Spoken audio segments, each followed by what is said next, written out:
बिस्मिल्लाहिर्रहमानिर्रहीम।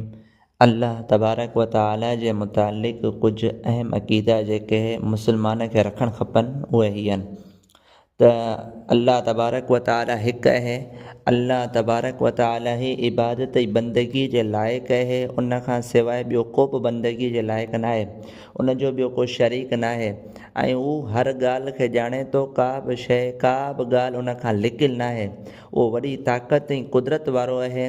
उन ई ज़मीन आसमान चंड सिज तारा सितारा फ़रिश्ता माण्हू जिन सभिनी शयुनि खे सॼे जहान खे पैदा कयो ऐं उहो ई सॼी जी सॼी दुनिया जो मालिक आहे।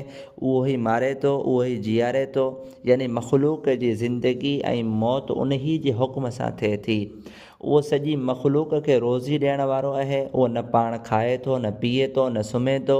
उहो ख़ुदि ब ख़ुदि हमेशह खां आहे ऐं हमेशह रहंदो।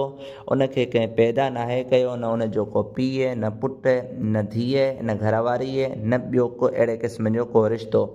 उहो इन तमामु तालुकात खां अहिड़े क़िस्म जे रिश्तनि खां पाक आहे। सभु उन ई जा मोहताज आहिनि। उहो कंहिंजो मोहताज न आहे ऐं उनखे कंहिं बि शइ जी हाजत जी ज़रूरत न आहे। उहो बेमिसल आहे। का बि शइ उन जे मुशाबे उन जी मिसल न आहे। उहो सभिनी ऐबनि खां पाक आहे।